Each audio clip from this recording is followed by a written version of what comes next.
ברוכים הבאים לנאווה, לסרטון הדרכה נוסף, והפעם אנחנו נדבר על קמפיינים.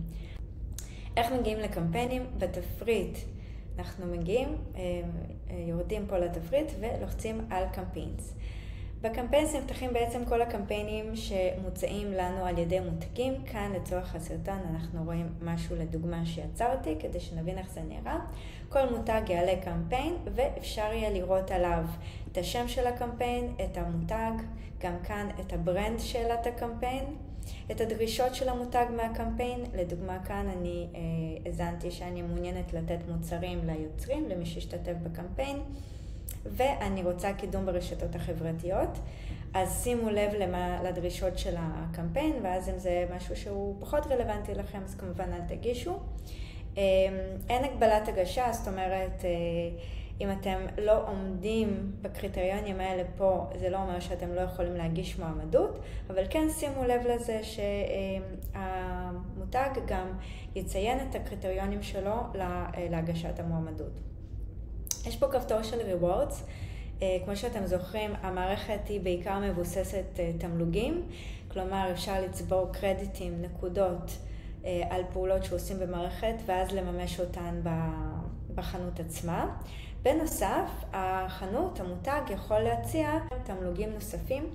הוא יכול להציע לכם תשלום על סרטון, הוא יכול להציע תמלוג אחר, צבירה אחרת של נקודות פר הקלקה, הוא יכול להציע לכם עמלות על מחירות שאתם תייצרו, והוא יכול להציע לכם קוד קופון שתקבלו על קידום המוצר או המותג שלו. אוקיי? ראיתם את כל הקריטריונים, ראיתם את מה שהוא מחפש, ראיתם את תוכנית התמלוגים שהוא מציע, וזה נראה לכם? פשוט לוחצים על apply. כאן אתם יכולים לציין כל מסאג', הודעה, מסר שאתם רוצים להעביר הלאה. אם יש איזה משהו מאוד ספציפי, אולי אתם מאוד קשורים למותג בצורה כזאת או אחרת, אולי יש לכם תוכן שכבר הכנתם למותג בעבר, אולי יש לכם תוכן דומה שהכנתם, אולי אתם משווקים מוצרים, אולי אתם משווקים ממש טוב מוצרים מהסוג הזה. כל דבר שאתם רוצים לציין אתם יכולים, וזוהי המועמדות שלי, ואני אשמח להשתתף בקמפיין. אוקיי? ופשוט submit application.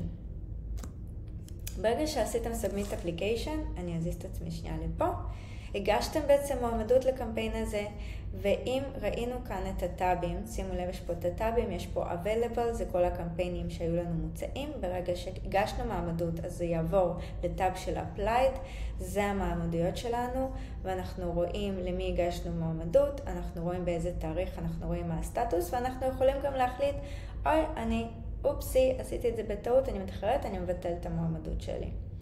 approved, כשתאושרו לקמפיין, אתם תגיעו למסך approved, זה בסרטון הבא. בסרטון הבא אני אדבר מה בעצם קורה ברגע שאתם מאושרים בקמפיין, וכמובן אם המותג ידחה את המועמדות שלכם, אתם תראו את זה פה ב-rejected. עד כאן כל נושא הגשת מועמדות לקמפיינים, ונתראה בסרטון הבא.